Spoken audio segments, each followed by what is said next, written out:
Good morning and Jai Hind students.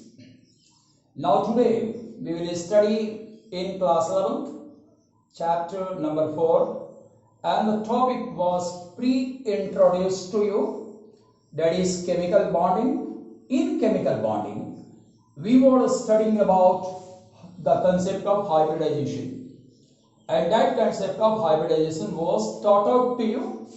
Now today we will study about the types of hybridization, normal types of hybridization, those kind of molecules we will come across normally in chemistry. Today see the type of hybridization, here certain things must be kept in mind. And what is that? What is the guiding principle of hybridization? So see, the guiding line of hybridization, the guiding line of hybridization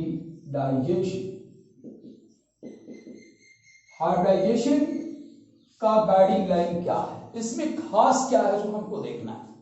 hybridisation में सिर्फ और सिर्फ hybridisation sigma bond के लिए होता है, इसको ध्यान में रखना है। Hybridisation take place only for sigma bond. Hybridisation takes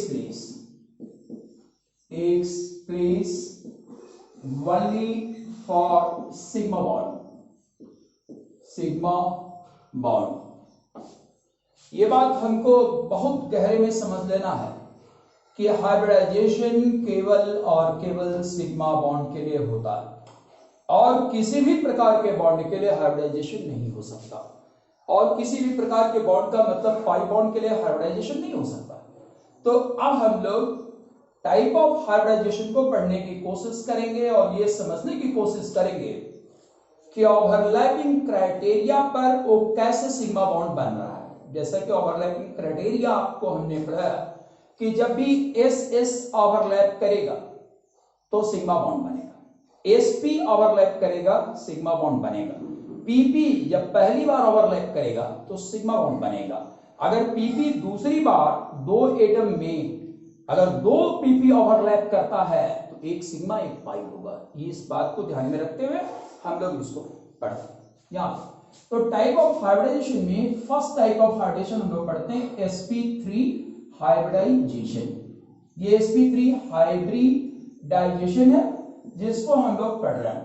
तो sp3 हाइब्रिडाइजेशन में हम क्या पढ़ेंगे, यहां जो हाइब्रिड ऑर्बिटल्स हैं वो कितने हैं, हाइब्रिड ऑर्बिटल्स। तो हाइब्रिड ऑर्बिटल्स अगर यहां लिखे जाएं तो आप यहां लिख सकते हैं s का 1 और p का कितना है 3, अर्थात टोटल कितना हो गया 4। तो 4 सिग्मा बॉन्ड इसमें हमको मिलना चाहिए, और 4 सिग्मा बॉन्ड का कोई भी कंपाउंड जो 4 सिग्मा बॉन्ड के साथ है sp3 हाइब्रिडाइज कंपाउंड होगा। तो सिंपल एग्जांपल हम उठाते हैं CH4। ये यहां जो बॉन्डिंग दिख रही है आपको, इसमें 4 सिग्मा बॉन्ड लगे हुए हैं। तो C को आप देखिए, ये सिंगल बॉन्ड लगा हुआ है और ये सिग्मा है, ये सिग्मा है, ये सिग्मा है, ये सिग्मा है। एक बेसिक बात यहां बॉन्ड के लाइन में हमको समझ लेना कि सबसे पहले सिग्मा बॉन्ड ही बनता है। अगर आगे बॉन्डिंग होती है तब डबल बॉन्ड बनेगा और वो डबल बॉन्ड पाई के रूप में आएगा, लेकिन सिंगल बॉन्ड हमेशा सिग्मा होता है, ये हमको याद में रखना है। क्या लिखते हैं, single bond is always sigma bond. Single bond is always sigma bond, always sigma bond. Single bond हमेशा सिग्मा बॉन्ड होता है। When single bond is form, when single bond that is your sigma bond is formed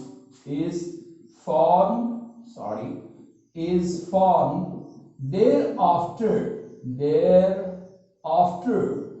pi bond is formed, उसके बाद ही pi bond बन सकता है। और pi bond को हम लोग subsequent bond कहते हैं। Pi bond is called subsequent bond. Pi bond is called subsequent bond। ये सब्सिक्वेंट बॉन्ड कहा जाता है। सब्सिक्वेंट का मतलब होता है हिंदी में उत्तरवर्ती बॉन्ड। उत्तरवर्ती का मतलब ये पहले कभी नहीं बन सकता, ये हमेशा बाद में बनता है। और बाद में बनने की शर्त क्या है, जब सिंगल बनेगा, सिग्मा बनेगा, उसके बाद ही पाई बनता है। हाइब्रिडाइजेशन के कॉन्सेप्ट केवल और केवल सिग्मा बॉन्ड को ही काउंट किया जाता है, पाई बॉन्ड को काउंट नहीं किया जाता है। इसको ध्यान में रखेंगे, अन्यथा हमारा हाइब्रिडाइजेशन जो हम शो करेंगे सबका सब गलत हो जाएगा। तो यहाँ आप देख रहे हैं मीथेन में क्या है, आप मीथेन को देख रहे हैं, सिंगल बॉन्ड लगा हुआ हाइड्रोजन के साथ, तो इसमें total number of sigma bond कितना हो रहा है, आप जान रहे हैं total number of sigma bond इसमें 4 हो रहा है। 4 सिग्मा बॉन्ड्स आर प्रेजेंट। तो 4 सिग्मा बॉन्ड्स जब प्रेजेंट है तो इसको हाइब्रिडाइजेशन को समझने के लिए हम लोग अब कार्बन को देखते हैं, कार्बन के वैलेंसी को दिखाते हैं।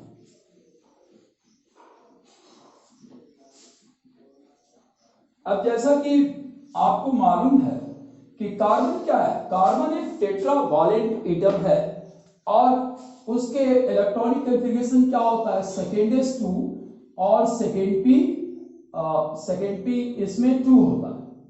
ये कार्बन का वैलेंस शेल है, वैलेंस शेल है, इसमें ये चीज होती है। अगर हम इसको हुंस लॉ इस पर अप्लाई करते हैं, हुंस लॉ,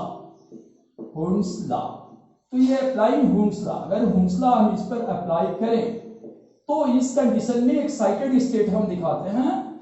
एक्साइटेड स्टेट इसलिए दिखाते हैं कि कार्बन कभी भी ग्राउंड स्टेट में रिएक्शन नहीं करता। अगर ग्राउंड स्टेट पे रिएक्शन करेगा तो ये 2 ही सिग्मा बॉन्ड बना पाएगा, इसकी वैलेंसी 2 हो जाएगी। इसकी वैलेंसी हमेशा 4 होती है। इस एक्साइटेड स्टेट की चीज को हम लोग देखते हैं। तो एक्साइटेड स्टेट में क्या होता है, NS1 और NP3, ये इसका एक्साइटेड स्टेट है, एक्साइटेड स्टेट है। अब इसके ऊपर अगर हौसला लगाते हैं तो ये हाइब्रिडाइज क्या करेगा, ये आपका S है और इसके S में 1 इलेक्ट्रॉन है, यहाँ आगे चल के P के 3 इलेक्ट्रॉन्स हैं, 1 2 और यहाँ P का 3, ये तीनों क्या करेंगे, हाइब्रिडाइज करेंगे। हाइब्रिडाइज करने के साथ हम अगर इन दोनों को सटा देते हैं तो ये हाइब्रिड ऑर्बिटल्स कहलाते हैं, हाइब्रिड ऑर्बिटल्स। ये केवल इसको हम सटा देते हैं तो हाइब्रिड ऑर्बिटल्स हो रहा है। अगर आप और भी चेंजिंग देना चाहते हैं तो इसके ऊपर में एक लंबा स्क्वायर बना देते हैं और ये जो रेक्टेंगल बनता है ये हाइब्रिडेशन को शो करता है, हाइब्रिड ऑर्बिटल्स। तो ये हाइब्रिड ऑर्बिटल्स को शो करने का एक मेथड और है।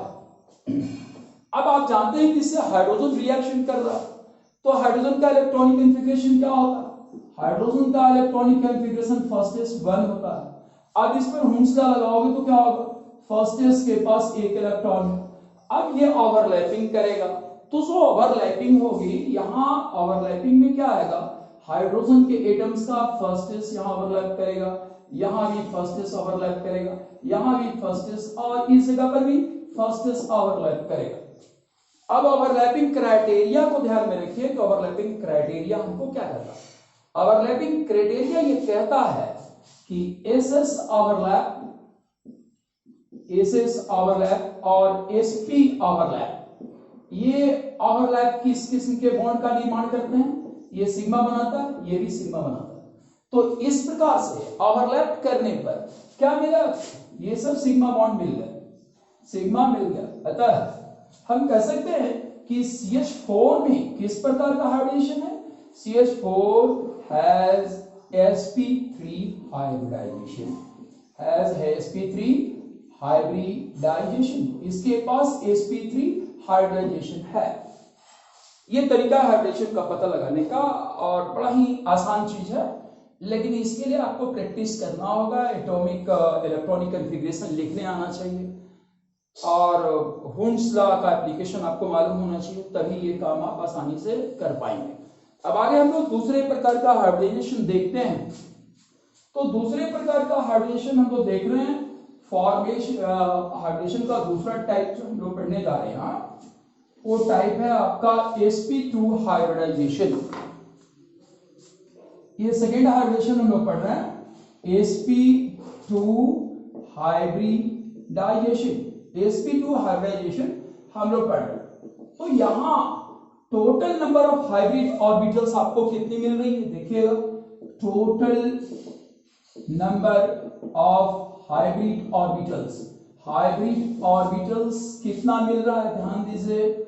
ऑर्बिटल्स यहाँ एस को लिए हैं और पी को लिए हैं, तो total number of hybrid S का 1 और पी का 2, तो यहाँ टोटल कितना होगा, टोटल इस जगह पर 3 है। अर्थात इसमें कैसे कंपाउंड आपको लेने हैं, compound containing only 3 sigma bond, compound containing only 3 sigma bond, only 3 sigma bond will set the example, will set the example। अब जिस कंपाउंड में सिर्फ 3 सिग्मा बॉन्ड है वो इसका एग्जांपल बनेगा। हम लोग एग्जांपल को सीधा उठाते हैं ऑर्गेनिक से, जहां इसको समझना थोड़ा और आसान होता है, किसी के लिए आसान है, तो हम लोग उठाते हैं कंपाउंड को C2H4। अब इस कंपाउंड का आप स्ट्रक्चरल फार्मूला आपने पढ़ा होगा, जो आप देख सकते हैं, C यहाँ C हो गया और यहाँ टेट्रावैलेंसी आप कोई कीजिए, इस जगह पर डबल बॉन्ड है। तो डबल बॉन्ड में आपको मालूम है कि पहला बॉन्ड सिग्मा होता है और दूसरा बॉन्ड क्या होता है, ये पाई बॉन्ड हो गया, इसका हाइड्रोजन होगा नहीं, तो यहाँ ये सिग्मा है, ये सिग्मा है, ये सिग्मा है और ये सिग्मा है, तो एक कार्बन एटम पर कितना सिग्मा मिल रहा है, तो on one carbon atom there are 3 sigma bonds, 3 sigma bond एक कार्बन पर मिल रहा है। ये बॉन्ड आपका कॉमन है, तो 1 2 3 ये कॉमन है इसके साथ, तो 1 2 3 ये दोनों जगह काउंट होगा, इसके साथ भी और इसके साथ भी। तो इस प्रकार से 3 सिग्मा बॉन्ड इसमें मिल रहा है। एग्जाम्पल क्या है, एल्कीन है। अब एल्कीन के इसी एग्जाम्पल को हम लोग देखते हैं। इसमें जो कार्बन का हम एक्साइटेड स्टेट दिखाते हैं, तो कार्बन का एक्साइटेड स्टेट में एक्साइटेड स्टेट अगर हम लोग शो करें हाइब्रिडाइज के रूप में, तो ये एस हो गया और ये आपका हो गया पी का, पी में ऑर्बिटल्स 1 2 और सॉरी ये आपका पी हो गया, सॉरी लिखने में गलती हो गई मुझसे, ये एस है और ये आपका पी का कितना ऑर्बिटल 1 2 3 ऑर्बिटल्स पी के लिए जा रहे हैं, 3 ऑर्बिटल्स। इसमें आप जान रहे हैं कि एक पी ऑर्बिटल क्या बना रहा है, एक आपको पाई बॉन्ड दे रहा है और ये आपका सिग्मा है, ये सिग्मा है, ये सिग्मा है, ये पाई है। दूसरे कार्बन के साथ आप आएंगे तो दूसरे कार्बन का हाइड्रोजन में भी आप देखेंगे क्या कि एक एस को यहां आप देखते हैं और पी इस जगह पर पूरा करते हैं। यहां जो है आपका P2 हो गया और इस जगह पर ये जो है आपका पाई बॉन्ड का निर्माण करेगा, ये पाई बॉन्ड का निर्माण करेगा और ये दोनों जो है सिग्मा बनाते हैं, ठीक है। तो क्या सिग्मा मिल रही है आपको, sp2 मिल रहा है, 3 मिल रहा है, एक पाई बॉन्ड बन रहा है। अब ओवरलैपिंग क्राइटेरिया पर हम समझेंगे कि क्या ये ओवरलैपिंग सिग्मा और पाई जैसा हो रहा है। तो आप देखिए यहाँ हाइड्रोजन है, हाइड्रोजन का इलेक्ट्रॉनिक कॉन्फ़िगरेशन फर्स्ट वन होता है, हुंड्स लगाएंगे तो s ऑर्बिटल में इसके पास एक इलेक्ट्रॉन है। तो जब यहां से जुड़ेगा तो ये कौन सा ओवरलैप हुआ, ss ओवरलैप हुआ, ये सिग्मा बन जाएगा, ये आपका sp ओवरलैप हुआ, ये भी सिग्मा होगा, ये sp ओवरलैप हुआ, ये भी सिग्मा हो गया। तो यहां हम लोग देख रहे हैं कि ये तो ओवरलैपिंग हो रही है, s ओवरलैप हो रहा है, sp ओवरलैप हो रहा है, sp ओवरलैप हो रहा है, सिग्मा। अब यहां जो कार्बन है, कार्बन में या हाइड्रोजन के साथ आप ओवरलैपिंग देखिए, तो हाइड्रोजन के साथ जो ओवरलैपिंग है, ये ओवरलैपिंग एस है, पी का है, पी का है और ये भी पी का, सॉरी ये P2 तक ही जाएगा। Actually there are certain problems, you see them clearly। यहाँ देख एस का एक ऑर्बिटल हो गया और पी के 3 ऑर्बिटल्स, जिसमें 1 2 ये 3 4 ऑर्बिटल्स है, 1 2 3 4 और यही स्थिति यहां आपको मिलेगी इस जगह पर। तो यहां एस का एक हो गया, 1 2 3 और ये 4 हो गया। अब इसमें ये पी का है और ये पी का है, ये आपका एस है। अगर हम सपोज pz py px, फिर यहां हम लिखते हैं pz py px और इस जगह पर एस हो गया। अब ओवरलैपिंग देखिए, हाइड्रोजन के पास फर्स्ट वन, ये इसका कॉन्फ़िगरेशन है, हुंड्स लॉ पर एक इलेक्ट्रॉन आपको मिलेगा। तो हाइड्रोजन जब बॉन्ड बनाएगा इस जगह पर, तो क्या बॉन्ड ये बनाएगा, ये बॉन्ड आपको बनाएगा एस एस ओवरलैप होगा, यहाँ पी एक्स एस ओवरलैप होगा, यहाँ पी और एस ओवरलैप होगा, और ये ओवरलैपिंग आपस में करेंगे जो आपका पाई बॉन्ड बन जाएगा। और कार्बन और कार्बन के बीच में पाई बनता है, किसके? कार्बन और कार्बन के बीच में। या फिर हाइड्रोजन के साथ आप आओगे तो sp ओवरलैप हो गया, फिर ये sp ओवरलैप हो गया, फिर आपका ss ओवरलैप हो गया। अब ओवरलैपिंग की टाइप आप देखते हैं क्या है, s ओवरलैप है यहाँ, sp ओवरलैप है यहाँ, और sp ओवरलैप है यहाँ। और ये जो ओवरलैप है हमेशा सिग्मा का निर्माण करता है। तो यहाँ कितना सिग्मा मिल गया आपको? 3 सिग्मा। यहाँ भी आएंगे तो इस जगह पर भी आपको sp ओवरलैप हो गया, sp ओवरलैप हो गया, और ss ओवरलैप हो गया। तो यहाँ बॉन्ड कितना मिला आपको? 3 सिग्मा मिला। और p और p के बीच में जो ओवरलैपिंग होती है तो ये ओवरलैप आपका पाई का होता है, और पाई को हम लोग हाइब्रिडाइजेशन में काउंट नहीं करते। तो इस प्रकार से sp2 हाइब्रिडाइजेशन का एग्जाम्पल आपको क्या हो गया? एल्कीन हो गया। एल्कीन इसका एग्जाम्पल है जो हमने देखा। अब आगे बढ़ करके हम लोग हाइब्रिडेशन के तीसरे टाइप को देखने की कोशिश करेंगे।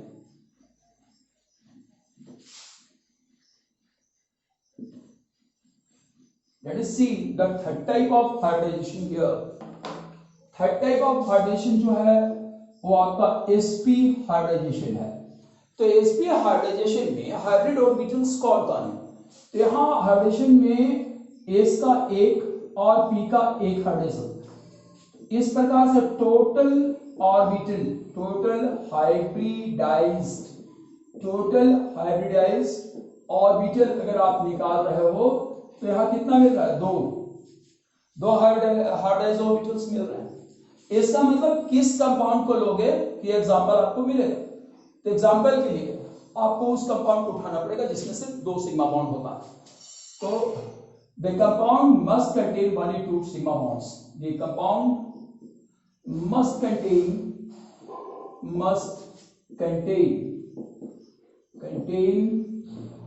only 2 sigma bonds, only 2 sigma bonds at each atom, एक एटम के ऊपर में 2 सिग्मा बॉन्ड होना चाहिए। तो हम एग्जांपल में लेते हैं C2H2, ये आपका है इथाइल, ये टर्म है इथाइल, और इसे हम लोग सामान्य भाषा में एसिटिलीन कहते हैं, एसिटाइलिन। अब इसमें हम जानते हैं कि कैसा है, ट्रिपल बॉन्ड इसमें लगा हुआ है, ये ट्रिपल बॉन्ड है, ये आपका हाइड्रोजन है, ये हाइड्रोजन है। इस मॉलिक्यूल को ध्यान से देखिए।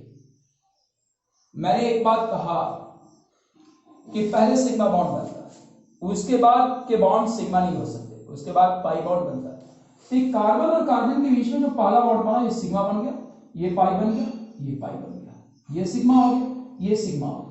तो अब एक कार्बन पर कितना बॉन्ड मिल रहा है आपको? 1 और 1 2, यानी 2 sigma bond in each carbon atom, 2 sigma bond on each carbon atom, और ईच कार्बन एटम। अब यहां देखिए 1 और ये कॉमन है 2, यहां फिर काउंट करेंगे 1 और 1 2। ये एग्जांपल है। अब हम लोग ओवरलैपिंग क्राइटेरिया पर इसको चेक करेंगे कि क्या ये ओवरलैपिंग क्राइटेरिया पर भी सिग्मा की 2 वैल्यू दे रहा। तो सामने हम लिखते हैं, जैसे यहां लिखते हैं sp3 को हाइब्रिडाइज कराते हैं, इधर भी sp3 हाइब्रिडाइज को लिखते हैं, ये आपका sp3, यहाँ s हो गया और p के 3 ऑर्बिटल्स लेते हैं 1 2 3, ये हो गया। तो टोटल 4 होना चाहिए, 1 2 3 4, ये आपका s है और ये आपका p। फिर यहाँ इसी रूप में हम उठाएंगे, p हो गया 1 2 3 4, इसका मतलब ये ज्यादा हो गया, ये आपका 4 1 2 3 4, ये s हो गया और ये आपका p3 हो गया, यहां भी p3 हो गया। अब ये जो कार्बन और कार्बन के साथ जो पहला बॉन्ड बनेगा वो क्या सिग्मा होगा। तो कार्बन और कार्बन के साथ जो वेरी फर्स्ट बॉन्ड बनता है, इस कार्बन और इस कार्बन के साथ जो पहला बॉन्ड बनेगा वो होगा आपको सिग्मा बॉन्ड। इसके बाद क्या बनता है? इसके बाद आपको पाई बॉन्ड बनेगा, मैं पहले बता चुका हूं, तो ये पाई बॉन्ड होगा। अब अगला बॉन्ड अगर इसके साथ बनता है तो ये ये यहां बनना चाहिए, यहां जो बॉन्ड बनता है ये बॉन्ड आपका पाई बॉन्ड होगा। तो इस प्रकार हम लोग देखते हैं कि पहला बॉन्ड सिग्मा होता है, तो पी और पी कार्बन का जब ओवरलैप करेगा तो पहले सिग्मा बनेगा, सिग्मा के बाद अगर उसके ऑर्बिटल ओवरलैप करते हैं तो पाई बॉन्ड बनेगा, क्योंकि पाई सब्सिक्वेंट बॉन्ड है, सिग्मा के बनने के बाद पाई बनने लगता है। तो यहां हम लोग देख रहे हैं ओवरलैपिंग क्राइटेरिया। देखिए कि क्या क्राइटेरिया मेरी समझ कर, हाइड्रोजन यहां यूज किया आपने, हाइड्रोजन फर्स्ट 1 होता है, इसका ओम्स लॉ में देखें तो एक इलेक्ट्रॉन इसके ऑर्बिटल में है और ये ऑर्बिट है फर्स्ट। तो यहां जो ओवरलैपिंग हो रही है वो हाइड्रोजन के एस ऑर्बिटल ओवरलैप कर रहा है। यहां आप देखेंगे तो यहां हाइड्रोजन का एस ऑर्बिटल ओवरलैप कर रहा है। बाकी इस जगह पर जो यहां से ओवरलैपिंग दिखाई जा रही है, इस पॉइंट पर जो ओवरलैपिंग आपको दिखाएगी, यहां से लेके यहां की ओवरलैपिंग जो है वो आपको सिग्मा बॉन्ड बना है, क्योंकि पहला बॉन्ड पी पी जब आपस में ओवरलैप करेंगे तो first bond is sigma, first bond is sigma, तो पहला ही आपका सिग्मा हो गया। इसके बाद सब्सिक्वेंट बॉन्ड्स बनते हैं, तो सब्सिक्वेंट बॉन्ड्स को अगर आप देखें तो पीपी ओवरलैप करेगा एक बार और, वही पी वही पी वही पी वही पी, तो ये सब्सिक्वेंट ओवरलैपिंग है, इसलिए पाई बॉन्ड बनेगा और यहां पाई बॉन्ड बनेगा, और पाई बॉन्ड हाइब्रिडाइजेशन के पार्ट में कंसीडर नहीं किया जाता। तो चूंकि पाई बॉन्ड हाइब्रिडाइजेशन के पार्ट में कंसीडर नहीं होता है, इसलिए हम लोग इसको छोड़ देंगे। तो सिग्मा बॉन्ड कितना है 2, तो इस हिसाब से हाइड्रोजन क्या मिला, sp हाइब्रिडाइजेशन आपको यहां मिलता है। और एग्जांपल क्या है, एल्काइन है। sp2 का एग्जांपल क्या है, एल्कीन है, और sp3 का एग्जांपल क्या है, एल्केन। तो ये बड़ा सिंपल है, इस हाइब्रिडेशन के एग्जांपल्स को याद करना।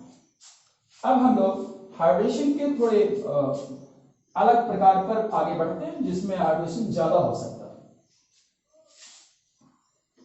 एक मॉलिक्यूल उठाते हैं हम लोग PCl5, इस मॉलिक्यूल PCl5, तो अगर इसका आप स्ट्रक्चर दें तो क्लोरीन सिंगल बॉन्ड से जुड़ा हुआ है, यहां भी सिंगल, यहां भी सिंगल है, 1 2 3 4, और यहां भी क्या है, सिंगल है। ये सिंगल बॉन्ड से क्यों जुड़ा है, क्योंकि क्लोरीन की वैलेंसी 1 होती है, वो एक से ज्यादा बॉन्ड नहीं बना सकता। तो एक से ज्यादा जब बॉन्ड नहीं बनाएगा तो सारे बॉन्ड क्या होंगे, सिंगल होंगे। सिंगल बॉन्ड क्या है, सिग्मा, ये सिग्मा। तो इस एग्जांपल को ध्यान से देखें, इस एग्जांपल में टोटल बॉन्ड्स कितने सिग्मा के हो रहे हैं, 1 2 3 4 5। तो PCl5 contains 5 sigma bond, contains 5 sigma bond, ये 5 सिग्मा बॉन्ड अपने अंदर में लिए। अब हाइब्रिडाइजेशन इसका जब समझना होगा तो फास्फोरस का इलेक्ट्रॉनिक कॉन्फ़िगरेशन आपको लिखना पड़ेगा। तो फास्फोरस क्या है, ग्रुप नंबर 15 का एलिमेंट। अब ग्रुप नंबर 15 के एलिमेंट में पी में कितने इलेक्ट्रॉन्स होते हैं, 3 होते हैं, याद रखिएगा। तो यहां जो अगर हम लिखें तो NH2NP3, ये कॉन्फ़िगरेशन है ग्रुप नंबर 15 का, जिसको फास्फोरस बिलोंग करता है। अब इस पर हुंस का हम लगाते हैं, तो applying हुंस law, applying हुंस law, हुंस law. अब इस पर हुंस लॉ अगर हम लगाएं तो स्थिति क्या मिल रही है हमको, यहां आप देखते हैं S के 2 इलेक्ट्रॉन्स हैं, P के पास कितना इलेक्ट्रॉन्स हैं, P के पास 3 इलेक्ट्रॉन्स हैं जो सिंगल हैं। यहां आप देखने लायक है कि क्या इसके पास d ऑर्बिटल है या इसके पास d ऑर्बिटल नहीं है। पहला सवाल ये बनता है, whether the compound is containing d orbital or not containing d orbital। तो इसको जानने के लिए ये किस पीरियड का एलिमेंट है, पीरियड नंबर 3 का एलिमेंट है। ये पीरियड आपका 3 है, पीरियड 3 का एलिमेंट है, और 3 का एलिमेंट होने के कारण L की वैल्यू क्या हो गई, 3। तो L की वैल्यू क्या हो गई, 3 - 1 = 2। और यहां M क्या मिलेगा आपको, M नहीं, हम 3 को देखते हैं तो 3 में कौन कौन से सबसेल है, 0 है, 1 है, 2 है, और ये क्या आपका S है, P है, D है। अर्थात फास्फोरस के पास एम्प्टी d ऑर्बिटल्स हैं। ये एटॉमिक स्ट्रक्चर अगर आपने पढ़ा है, पीरियोडिक टेबल आपने पढ़ा है, तो वहां से जवाब आना। तो इसके d ऑर्बिटल्स क्या है, वेकेंट है, याद रखिए। इसके d में 5 जो ऑर्बिटल्स होते हैं 1 2 3 4 5 वह 1 2 3 4 5। ये जो डी के 5 ऑर्बिटल्स हैं ये क्या है, एम्प्टी डी ऑर्बिटल्स हैं इसके पास, एम्प्टी डी ऑर्बिटल्स इसके पास है, ये एम्प्टी डी ऑर्बिटल्स हैं इसके पास।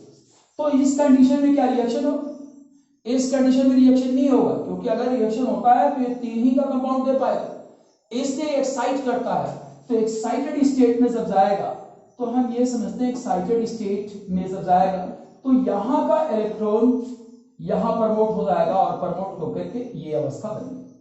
तो यहां आपको अब क्या मिल गया, अब हाइब्रिडाइज्ड ऑर्बिटल्स को आप देखें तो यहां हम लोग बनाते हैं कितने ऑर्बिटल्स हाइब्रिडाइज हो रहे हैं, 5, 1 2 3 4। अब काउंट करते हैं 1 2 3 4 5, 5 ऑर्बिटल, 5 ऑर्बिटल में एक एस है, पी का 3 है और डी का 1 है। तो हाइब्रिडेशन का टाइप क्या हो गया आपका, sp3d, ये हाइब्रिडेशन है आपका। अगर आप जोड़ेंगे तो 5 आपको मिल जाए, एक यहां से 3 यहां से, 3 1 4 और एक ये 5। अब ओवरलैपिंग क्राइटेरिया में देखिए कि क्या ये जो कुछ हो रहा है क्या ये ओवरलैपिंग क्राइटेरिया पर सिग्मा दे रहा है, तो इसका रिएक्शन किससे, कोल्ड से। कोल्ड के लास्ट ऑर्बिट में पी ऑर्बिट में इसका आखिरी इलेक्ट्रॉन है और वन पेड है, तो वहां से हम लोग चलाते हैं, ये ओवरलैप क्या होगा क्लोरीन के कारण, ये ओवरलैप क्लोरीन का जो हो रहा है ये sp ओवरलैप है, यहां भी pp ओवरलैप है, ध्यान दीजिएगा, यहां भी pp ओवरलैप है, यहां भी pp ओवरलैप है, और इस जगह पर ओवरलैप क्या है, इस जगह पर आपका dp ओवरलैप है, ठीक है। तो ये आपको एक बात जो बताया, ये सारे क्लोरीन के साथ ओवरलैप हो रहा है, एलिमेंट दूसरा है, याद रखिएगा ये सब क्लोरीन है। तो फर्स्ट ओवरलैप क्या होता है, सिग्मा होता है। पहली बार पी और पी ओवरलैप करते हैं तो सिग्मा बनाते हैं, यह क्लोरीन अलग अलग होता जा रहा है, इसलिए इसका ओवरलैप क्या है, पहली बार के लिए तो ये होगा आपका सिग्मा sp, ये सिग्मा, ये सिग्मा, ये सिग्मा, ये सिग्मा।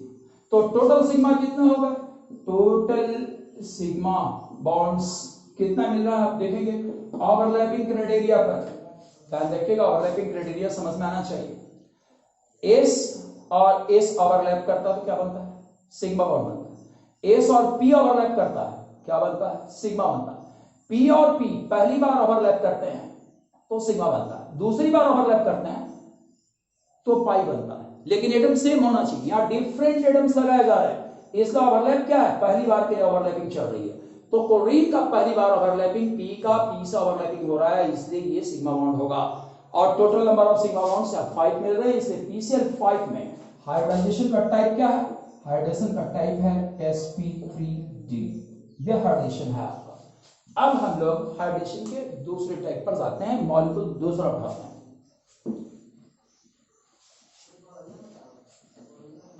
अब जो दूसरी मॉलिक्यूल हम लोग यहां से उठाते हैं और दूसरा मॉलिक्यूल है SF6, इसको फ्लोरीन क्या है, मोनोवैलेंट है, उसके वैलेंसी कौन है, इसको ध्यान रखना, fluorine is monovalent, monovalent, fluorine monovalent, इसकी वैलेंसी 1 है।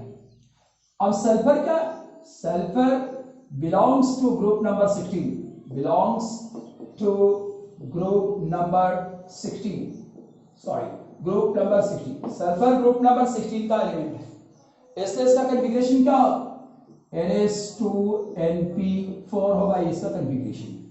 अब इस पर हुंड्स लॉ लगाइए तो क्या पाएंगे, हुंड्स लॉ इस पर लगाते हैं, तो हुंड्स लॉ लगाए तो क्या मिलेगा, एस में आपको 2 इलेक्ट्रॉन्स मिलेंगे, ये आपका जिस इसको हम देखा 3s है, 2 हो गया, और ये पी के पास आपका पहले तो इलेक्ट्रॉन सिंगल जाएगा, उसके बाद पेड अप हो गया, ये कंडीशन आप। लेकिन जो मॉलिक्यूल आपको मिल रहा है SF6 वो 6 की वैलेंसी तलाश है, तो इसके पास भी d ऑर्बिटल एम्प्टी है, ध्यान रखिए 3d empty orbitals, empty orbitals 3d में एम्प्टी ऑर्बिटल्स इसके 1 2 3 4 5, 3d में एम्प्टी ऑर्बिटल्स इसके पास है, ठीक है। अब जो एम्प्टी ऑर्बिटल्स, अगर d ऑर्बिटल है कि नहीं इसको दिखाने के लिए बड़ा आसान तरीका है, आप n की वैल्यू 3 देखिए, l की वैल्यू क्या होता है n-1, जो आपने चैप्टर नंबर फर्स्ट में पढ़ा होगा 3 - 1 = 2। अब यहाँ जो है 0, 1 और 2 ये ऑर्बिटल्स है, s है, p है और 2 आपका d। तो d ऑर्बिटल्स के पास है, ये सिद्ध किया जा सकता है, मैंने सिद्ध किया।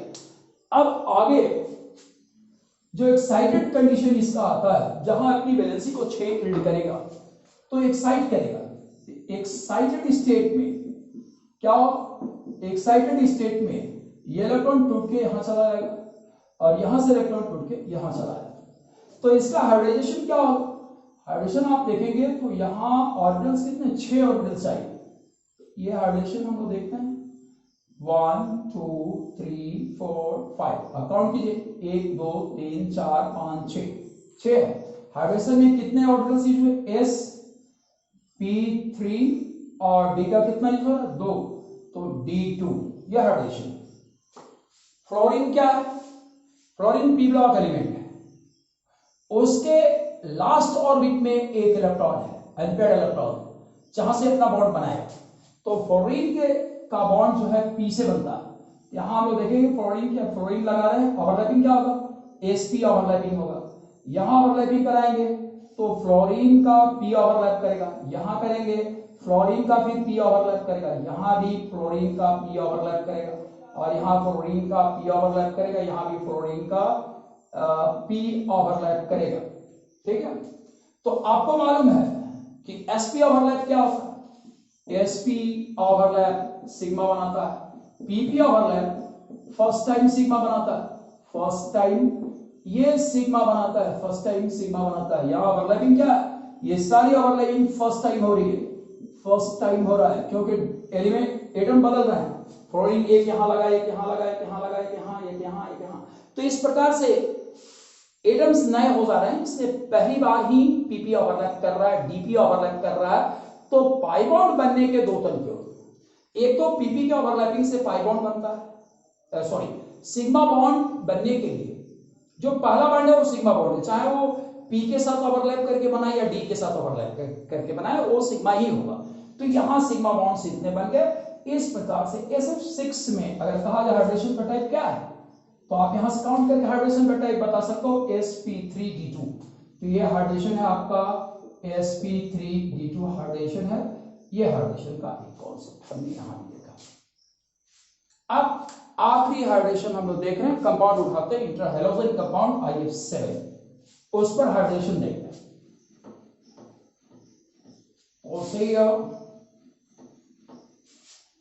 द टाइप ऑफ हाइब्रिडेशन जो हम लोग यहां पढ़ रहे हैं, टाइप्स ऑफ हाइब्रिडाइजेशन, हाइब्रिडाइजेशन, और ये मॉलिक्यूल हम उठाते हैं IF7, ये मॉलिक्यूल हेप्टाफ्लोरोआयोडीन, ठीक है, या आयोडीन हेप्टाफ्लोराइड, आयोडीन हेप्टाफ्लोराइड, फ्लूओराइड, ये कंपाउंड हमने लिया आयोडीन हेप्टाफ्लोराइड। तो आपको मालूम है कि हैलोजेंस की वैलेंसी कितनी होती है, 1 होती है। तो जब हैलोजेंस की वैलेंसी 1 होती है तो कितना एलिमेंट ये बनाएगा, आयोडीन के साथ F, फिर ये F यहां जाएगा, F यहां जाएगा, और आयोडीन के साथ F कितना होगा, 2 4 6, एक F और बना 7 है। तो जितना बॉन्ड है सबके सब क्या है, सिग्मा बॉन्ड्स हैं।